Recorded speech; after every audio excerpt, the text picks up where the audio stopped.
시청자 여러분 안녕하십니까? 헬로티비 뉴스입니다. 먼저 오늘의 주요 뉴스부터 보고 오시죠.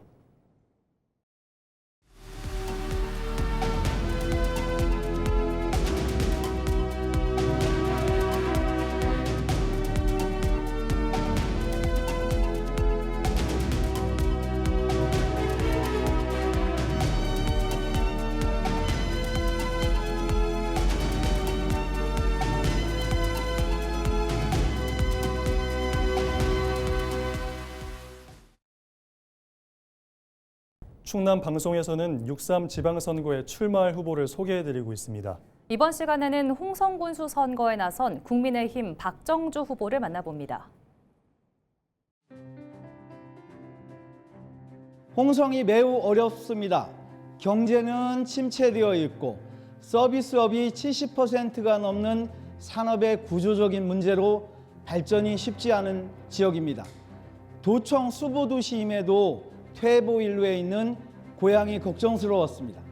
중앙부처에서 축적된 역량과 많은 인적 네트워크를 만들어 왔습니다. 홍성의 변화와 홍성의 발전을 만들 수 있는 적임자라고 생각합니다. 고향 발전을 위해서 새로운 변화와 혁신을 이루겠습니다. 충남에서 산업 경제 전문가로서 반도체, 디스플레이, 철강, 자동차 같은 충남 산업의 기본적인 틀을 만들어 왔고요. 중앙정부와 지방을 오가면서 문제가 있을 때마다 문제를 해결하는 전문가로서 역량을 발휘해 왔습니다. 축적된 역량과 다양한 네트워크를 통해서 지역을 변화시키고 발전시키는 핵심적인 능력을 갖추고 있다고 생각합니다. 홍성의 발전은 초짜가 아닌 축적된 역량과 능력으로 홍성을 변화시킬 준비가 있는 박정주가 최적의 적임자라고 생각합니다. 가장 중요한 것은 경제 살리기입니다. 홍성의 경제가 지금 굉장히 침체가 되어 있는 상태인데요. 소상공인, 자영업자, 농민 같은 홍성 경제를 이루는 기본 주체들한테 소득을 높여주는 행정을 먼저 해야 된다라고 생각을 하고 있습니다. 소득이 높아져야 지역 경제 선순환이 이루어집니다. 두 번째로는 산업의 구조를 바꾸는 것입니다. 홍성은 서비스업이 70% 이상 되고요. 1차 산업, 농업도 8% 이상 됩니다. 주로 서비스 1차 산업 중심으로 되어 있어서 제조업의 비중이 낮습니다. 그래서 투자를 해서 지역에 투자를 하면 돈을 벌 수 있는 이런 확신을 주어가지고 기업들을 많이 유치하고 그 투자와 기업 유치를 통해서 일자리를 만들고 홍성 경제를 발전시키고 홍성의 지속 가능한 발전을 만들 수 있는 준비를 하도록 하겠습니다. 해안에서 해루질하다 실종된 70대가 숨진 채 발견됐습니다. 해경은 지난 20일 오후 2시 55분쯤 태안군 마검포항 서쪽에서 800m 떨어진 해상의 어선에서 숨진 A씨를 발견했습니다. 앞서 이날 새벽 1시 8분 해경은 A씨가 지난 19일 저녁 갯벌에 들어간 이후로 연락이 되지 않는다는 실종 신고를 접수했습니다. A씨는 지인들과 전날 밤 몽산포항 갯벌에서 해루질하다 실종된 것으로 알려졌습니다. 당진시가 기후에너지환경부의 에너지 수요관리 핵심 기술 개발 사업 공모에 미활용 LNG 냉열 기반 에너지 절감형 산업용 가스 생산 기술 개발 사업에 선정됐다고 밝혔습니다. 당진시는 지난 2월부터 충남도 고등기술연구원 등 8개 기관과 민간기업인 YK스틸과 협력해 사업을 진행했습니다. 당진시는 YK스틸 당진제철소 부지에 195.3억 원을 투자해 오는 2029년까지 미활용 LNG 냉열을 이용한 에너지 절감형 산업용 가스 생산 기술 개발 등을 추진할 계획입니다. 당진시는 사업이 완료되면 탄소 배출 저감, 신기술 기반 사업 육성과 투자 유치를 통한 지역 경제 활성화를 도모할 방침입니다. 봄철 퍼플인젠스 식중독에 대한 주의가 요구됩니다. 퍼프린젠스균은 한 번 끓인 음식이라도 상온에 오래 두면 세균이 증식해 식중독을 일으킬 수 있습니다. 특히 지역 축제나 행사장, 집단 급식소와 대형 음식점 등에서 대량으로 조리한 음식을 장시간 보관하거나 상온에 방치할 경우 발생 위험이 더욱 높아집니다. 홍성군 보건소는 식중독 예방을 위해 육류 등은 중심 온도 75도에서 1분 이상 완전히 조리하고 보관 시 여러 개의 용기에 나누어 담아달라고 전했습니다. 또 따뜻하게 먹는 음식은 60도 이상, 차갑게 먹는 음식은 5도 이하에서 보관하고 조리된 보관 음식은 75도 이상으로 재가열한 후 섭취해달라고 당부했습니다.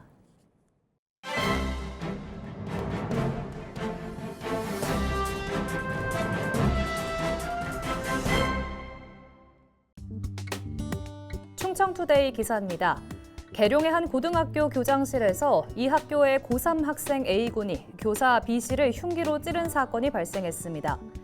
A군은 중학교 시절 B교사의 지도에 불만을 품어 범행을 벌인 반면 평소 B씨의 학생 지도 과정에 학교폭력대책심의위, 교권보호위원회 등에 회부될 충돌은 없었던 것으로 전해집니다. 지난해 4월 충북 청주의 한 고등학교에서는 특수교육 대상인 학생이 흉기 난동을 벌여 교직원과 주민 등 6명이 다쳤습니다. 2023년 대전 대덕구의 한 고등학교에서는 20대 남성이 교내에 침입해 교사를 흉기로 피습한 사건이 있었습니다. 2023년 서희초 사건 이후 교권 침해에 대한 사회적 공분이 확산되며 교권보호 5법이 마련됐지만 교내 강력 범죄는 끊이지 않고 있는 것입니다. 실제 한국교원단체 총연합회의 자료를 보면 교원에 대한 상해 폭행 건수는 매년 증가하고 있습니다. 전문가와 학교 현장에서는 이러한 범죄 교권 침해 행위의 주요 원인으로 교권 붕괴를 꼽고 있습니다. 김도진 대전교원단체 총연합회장은 교권 강화와 학생들의 인권을 모두 존중, 양립할 수 있는 근본책을 마련할 수 있도록 사회적 논의가 필요한 시점이라고 말했습니다. 지금까지 신문브리핑이었습니다.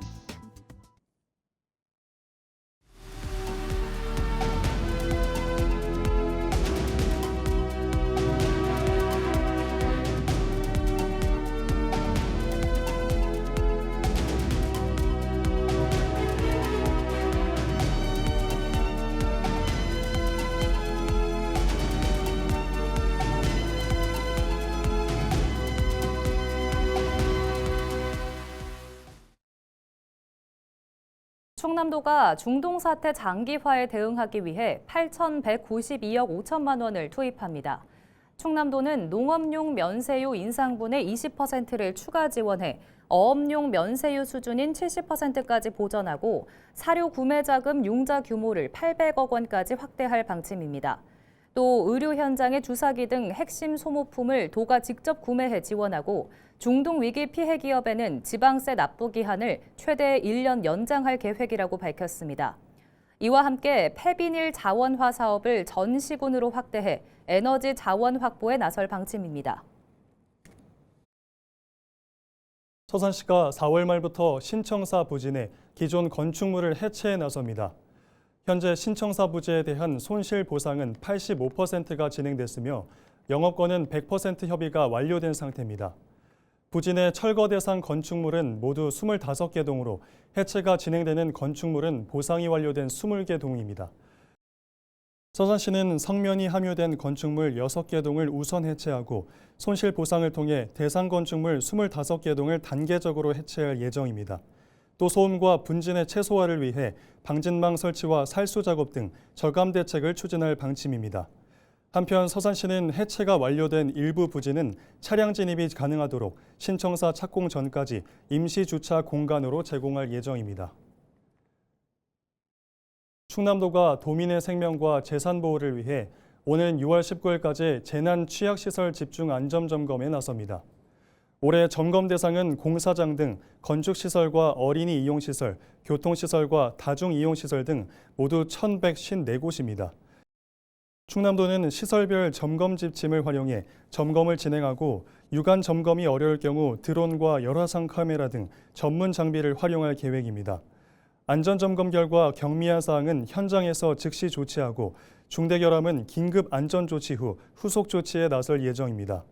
한편 충남도는 올해 도민이 평소 위험하다고 느끼는 시설물에 대한 안전점검을 직접 신청할 수 있는 주민점검 신청제를 운영할 방침입니다. 청양군이 신규 공중보건의사 10명을 확보하고 보건소 등 현장 배치에 들어갔습니다. 청양군은 올해 공중보건의사 12명 전원의 복무가 만료됨에 따라 우려되던 의료 공백 사태를 해결하기 위해 의료 인력을 확보했다고 설명했습니다. 이번에 배치된 인원은 의과 7명과 한의과 2명, 치과 1명 등 공중보건의 10명입니다. 이들은 보건의료원 응급실과 읍면 보건지소 등에 배치돼 근무할 방침입니다. 충남도가 축산농가를 대상으로 사료 구매 자금 융자 지원 사업을 추진합니다. 지원 대상은 축산업 허가, 등록제에 참여한 축산농가와 법인입니다. 올해 지원 규모는 1,335억 원으로 지원금은 신규 사료 구매나 기존 외상금액 상환 용도로 사용할 수 있습니다. 지원 조건은 1.8% 이자로 2년 거치 일시 상환 방식입니다. 농가당 대출 한도액은 한유구와 낙농, 산란계 기준 6억 원입니다. 다만 구제역과 조류 인플루엔자 피해 농가 등은 최대 9억 원까지 지원받을 수 있습니다. 서산시가 중앙호수공원과 성남천, 성현천 일원을 대상으로 합동 방역을 진행했습니다. 이번 방역은 기온 상승으로 모기 등 위생 해충의 활동이 활발해지는 시기를 맞아 시민의 건강 보호를 위해 마련했습니다. 서산시는 올해 예년보다 평균 기온이 높아지면서 위생 해충이 증가할 것으로 예상됨에 따라 지난해보다 약 3주 앞당겨 방역을 추진했습니다. 방역반은 산책로와 풀숲 등 해충 서식 가능성이 높은 장소를 중심으로 방역을 진행했습니다. 서산시는 정기적이고 체계적인 맞춤형 방역을 지속 추진할 방침입니다. 충남도가 독거노인 고독사 예방과 정서적 고립감 해소를 위해 홀몸노인 결연 사업 확대에 나섭니다. 충남도는 지난 2019년부터 새마을 부녀회와 협력해 사업을 추진하고 있습니다. 올해 결연 인연은 6천여 명으로 지난해 대비 5% 확대됐으며 충남도는 이달 중으로 대상자를 확정할 계획입니다. 주요 지원 내용은 밑반찬 제공과 청소 빨래 등 생활 지원, 말벗 서비스와 명절 가정의 달 기념 문풀 전달, 동절기 김장 나눔 등입니다. 한편 지난해 말 기준 도내 노인 인구는 50만여 명으로 이 중 만 65세 이상 독거노인이 32.1%를 차지하고 있습니다. 예산군이 한 달 살기 관광 참가자를 모집합니다. 이번 사업은 예산군의 관광 자원을 홍보하고 체류형 관광을 통한 지역 경제 활성화를 위해 추진됩니다. 참가자는 예산군에 머물며 자유여행을 하고 개인 홍보 매체를 통해 관광지와 숙박, 축제 등을 홍보하는 역할을 맡게 됩니다. 체류 기간은 일주일 이상 30일 이하입니다. 예산군은 참여자들의 결과 보고를 바탕으로 장기 체류 관광 자원을 지속해서 발굴할 방침입니다. 충남도 보건환경연구원이 오는 12월까지 토양 오염 실태 조사를 실시합니다. 이번 조사는 토양 오염 현황을 파악해 오염을 예방하고 오염 발생 지역에 대한 정밀 조사를 시행하기 위해 추진됩니다. 조사 대상은 폐기물 처리, 재활용 관련 지역과 민원 발생 지역, 노후 및 방치 주유소 지역 등 230곳입니다. 분석 항목은 중금속류와 유류, 유기용제 등 23개 항목입니다. 조사 결과 토양 오염 우려 기준을 초과할 경우 정밀 조사를 통해 오염 정도를 확인하고 정화 보건 조치에 나설 방침입니다. 실태 조사 결과는 내년 4월 이후 토양 지하수 정보 시스템을 통해 공개됩니다. 충남 선관위가 21일 태안군 가족센터를 방문해 다문화 가족 구성원을 대상으로 맞춤형 선거 연수를 실시했습니다. 이번 연수는 언어와 문화적 차이로 선거 절차 이해에 어려움을 겪는 다문화 유권자들의 참정권 보장을 위해 마련됐습니다. 연수 프로그램은 지방선거 투표 절차와 유의사항, 정당 보조의 정책, 공약 확인 방법 등으로 구성됐습니다. 또 실제 투표소와 유사한 환경으로 만든 모의투표 체험 등 실습 위주의 교육도 진행됐습니다. 충남 선관위는 태안군을 시작으로 도내 4개 지역에서 모두 8회에 걸쳐 다문화 가족을 대상으로 맞춤형 선거 연수 프로그램을 진행할 방침입니다. 충남도가 충남형 알뜰 교통카드를 온라인으로 신청할 수 있는 서비스를 시행합니다. 충남형 알뜰교통카드는 어린이 청소년 대상 버스비 무료화 사업에 따라 발급 중인 카드입니다. 그동안은 주소지 행정복지센터를 직접 방문해야만 카드를 발급받을 수 있었으나 앞으로는 충남 교통비 지원 누리집을 통해 신청할 수 있습니다. 한편 충남도의 어린이 청소년 버스비 무료화 사업은 지난해 이용 건수가 전년 대비 26% 이상 증가했습니다. 서산시가 오는 25일부터 다음 달 10일까지 봄맞이 걷기 프로그램을 운영합니다. 이번 프로그램은 시민들의 생활 속 걷기 문화를 확산하기 위해 추진됩니다. 참여자는 풍전저수지 둘레길과 서산 한우 목장길 코스를 완주한 뒤 인증사진을 응모하면 추첨을 통해 기념품이 제공됩니다. 문자 응모는 프로그램 운영 기간 중 서산시 보건소 건강증진과에 하면 됩니다. 이와 함께 오는 25일과 26일 이틀간은 각 코스에서 현장 완주자에게 무선 줄넘기를 제공하는 걷기 행사도 함께 열립니다. 태안국제원예치유박람회 개막이 점차 다가오고 있습니다. 오랜만에 태안에서 열리는 국제 행사에 기대의 목소리가 커지고 있는데요. 이러한 가운데 태안 군민들이 성공적인 박람회를 위해 나서 눈길을 끌고 있습니다. 정우석 기자의 보도입니다. 오는 25일 개막을 앞둔 태안 원예치유 박람회장. 박람회장 곳곳에 꽃을 활용한 조형물이 들어서는 등 개막을 위한 막바지 준비가 한창 진행되고 있습니다. 이번 박람회는 세계 40개국에서 관람객 180만여 명이 참여할 것으로 예상됩니다. 그동안의 꽃축제와는 다르게 원예와 치유의 결합이라는 특색을 내세우고 있습니다. 지금 전국적으로 많은 꽃축제들이 있는데 그보다도 이 소중한 치유 박람회는 결코 후회되지 않는 그런 아름다운 프로그램들이 준비되어 있으니까 와서 즐기고. 박람회의 성공을 위해 태안 군민들이 나섰습니다. 400여 명 규모로 구성된 태안국제원예치유박람회 번국민 지원협의회는 지난해부터 홍보와 환경 정화 등 다양한 활동을 하고 있습니다. 개막 일주일 전에는 태안 전역을 돌며 홍보 포스터를 부착하는 등 홍보 활동을 강화했습니다. 또 방문객의 편의 향상을 위해 공중화장실에 생어 화분과 방향제를 설치했습니다. 여러 가지 환경 개선 사업이라든지 또 도로변 공원 정비 사업 이런 것들을 통해서 태안의 아름다움을 다시금 보여줄 수 있는 그런 역할들을 하기 위해서 우리 지원협의회에서는 우리 군민들과 한마음 한뜻으로 똘똘 뭉쳐서 함께 노력해왔다고 저희들 자부하고 있습니다. 박람회 기간 해양치유센터와 태안 주요 관광지를 찾는 관광객이 증가할 것으로 예상되는 상황. 태안군은 관광객의 불편 최소화를 위해 바가지 요금 근절 캠페인 등을 진행하고 있습니다.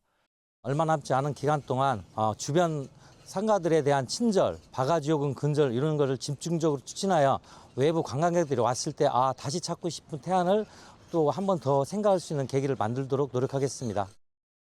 이번 박람회는 4월 25일부터 5월 24일까지 한 달간 열립니다. 국내 최초로 원예와 치유를 주제로 한 태안 국제 원예치유 박람회 성공적으로 마무리가 되어 국내를 넘어 국제를 대표하는 박람회가 될 수 있을지 관심이 쏠립니다. 헬로티비 뉴스 정우석입니다. 태안군이 한국관광공사와 한국지방재정공제회가 주관하는 빅데이터와 함께하는 똑똑한 컨설팅 공모 사업에 선정됐습니다. 태안군은 이번 공모에 선정된 전국 10개 지자체 중 유일하게 지방소멸대응기금 사업 연계 분야에 포함됐습니다. 이에 따라 태안군은 현재 추진 중인 말리포 워케이션 센터 조성 사업을 중심으로 빅데이터 분석과 맞춤형 전략 수립에 나설 방침입니다. 태안군은 관광객의 소비와 체류 패턴 등을 정밀 분석해 생활 인구를 확대하고 말리포 권역을 해양 치유와 체류형 관광 거점으로 육성할 계획이라고 밝혔습니다.